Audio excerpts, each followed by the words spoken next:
Guys, well, here I have a 6L80E. It's a 2010 0 CAA. That's the code on it. 2010. It's on a Suburban. The issue with this unit is you will come into a stop and it will stop moving. It would quit just all of a sudden. It wouldn't go. It will not go forward at all until you will shut it off and then try going through the gears. And then it will start to go again. But once you come into a stop again, or if you mess with the shifter lever, it would stop moving. Now let's look at our clutch packs. This is our 456 clutch pack. They look in real good shape. This is our low reverse frictions. These look a little bit dark, but there's nothing wrong with them. I'm going to show you the new clutch pack, and I mean, it's kind of normal to see that brownish or the darkness on these frictions. Even on the new ones, you will see it. These are 2.6 clutch pack. Nothing happened to it. It's perfectly fine. Let's go here to the other bench, and here I have the 3.5 reverse and 1, 2, 3, 4. Clutch drum or housing, excuse me. This is the piston that likes to break on, and you will have issues from first through fourth gear. Usually, you would have like a fourth gear, a flare, or a third gear issue slipping when this is cracked. I have already inspected it real closely and I didn't see no crack, but I'm going to go ahead and just put a new one in it because that's a real common issue. And I'll show you and I'll explain to you why.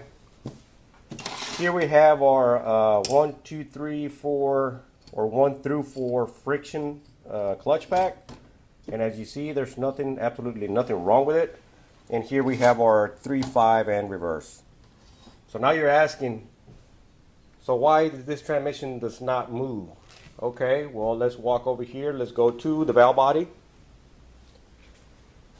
So here I have my valve body, and here I have, the bolts and check balls that came out of the valve body. There's only 6 check balls here, and the valve body takes 7 check balls. Okay, so where's the other one at? It's stuck in the separator plate now. Fluid and filter was changed. Clogged filters will cause the transmission not to move. So they replaced the filter and put new fluid in it. And they went around the block, drove through 2 blocks, and it stopped moving. Now he managed to get it to move again. He went to the shop, put it on the lift, and yanked the transmission out. Okay, so here we are at the dry B circuit. So it's actually plugged in the dry B circuit, and this is the 1 through 6 orifice or a hole or the feet hole. I'm going to show you that right now in the hydraulic diagrams. So it's seating on the dry B circuit because he managed it to make it move again. So the truck moved again until he got it on the lift. So that's why it's stuck on this position. But when the vehicle will stop moving, the check ball will get stuck on the drive 1 through 6 circuit. So we see it here. The check ball got worn out and it got stuck into the separator plate.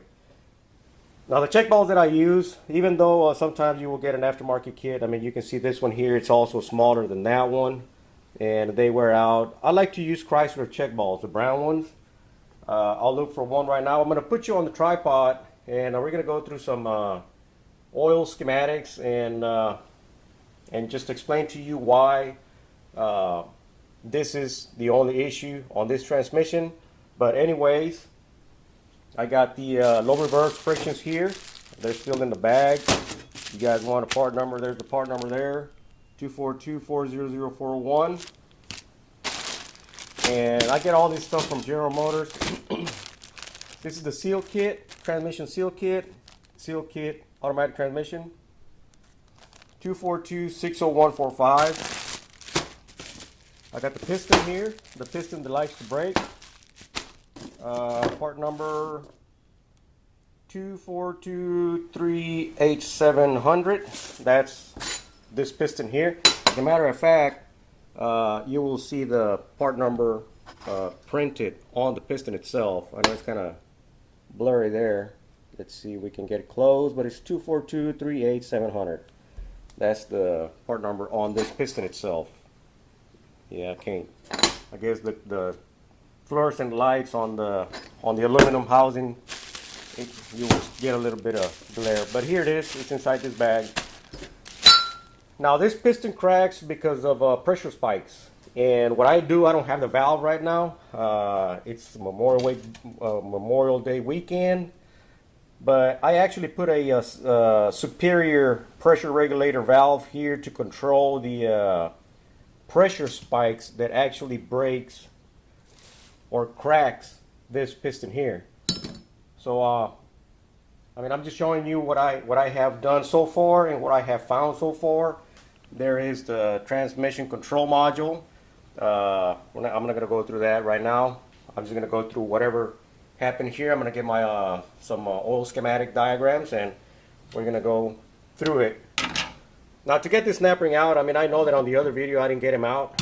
You know, to get that snap ring out, I did it by hand. You know, I tried to use the less possible tools. You know, whenever I'm filming a transmission repair, disassembler, whatever. But this is a rush deal. I got to get this thing out, so I mean, I had to pull him out. Anyways, let me get the hydraulic schematics, and we'll go from there. Our separator plate, and I know that I think I printed some pages that I'm not going to use. Let me see if I can find an enlarged view of this separator. Well, you might be able to see it, but here is where the check balls are. Legend number 36 and number 21, and if we see the cutout on the spacer plate here, that's the cutout on the spacer plate up here. We look at the check ball, and it's stuck on the number 30, number 36. Okay, let's look at the legend. Number 25 is drive 1 through, number 21 is drive 1 through 6. We see here 21 and 36, and then we have the other check ball location up or right above it, and then we have 90, 34 and 43, which is this other check ball over here. So we are at the 36. This is the 21. This is the drive 1 through 6. This is the 36, which is the drive brake B. Let's go ahead and find that on our component names. Drive 1 through 6 is 21. We go to the other page, and we see 36 is drive brake. Now, that little check ball, here's an enlarged printout of that spacer plate. Now, we're not going to use this. I was trying to draw here an illustration, I mean, just to make it easier right before we go to the wiring schematic. So we have the check ball. We have the two holes. We have drive B, and we have drive 1 through 6. So when you are at in first gear in the drive range, the fluid will seat the ball on the drive B circuit, allowing fluid to flow to the 1 through 6 drive range, right? So we have our manual valve. I mean, I'm not a good artist, but I mean, that's the way. I'll show you the diagrams in a minute. It goes through the manual valve. It goes through the clutch select valve 2, 2-6 clutch, 1 through 4 clutch feed circuit, and it goes in this direction. Now, what I've noticed on this 6L80 is that when you put it in drive, you have both solenoids on. Now, here we see that solenoid 1 is on only, and if you look at the ATSG manual, which I'm not going to show here today, both solenoids are on, but actually one would command off once the wheels starts to turn. And we see here, that's what I've noticed on the 6T75s as well. Both solenoids are on in drive, and then you start the wheel starts to turn, and then it turns one of them off. And it says as the vehicle speed increases, the transmission control module receives input signals from the automatic transmission input and output speed sensors, throttle position sensors, and other sensors to determine the precise moment to de-energize or turn off shift solenoid 1 and command off the normally high clutch brake R1 and the clutch 456 pressure control solenoid number 3. And I have noticed this, and I have noticed that it matters with speed. So if your wheels are not turning, both solenoids are going to be stuck on, or not stuck on, but they're going to be commanded on. And then once the wheels start to turn, it will turn off solenoid number 1, and from there all the way through 6th gear, solenoid 2 is on and solenoid 1 is off. Okay.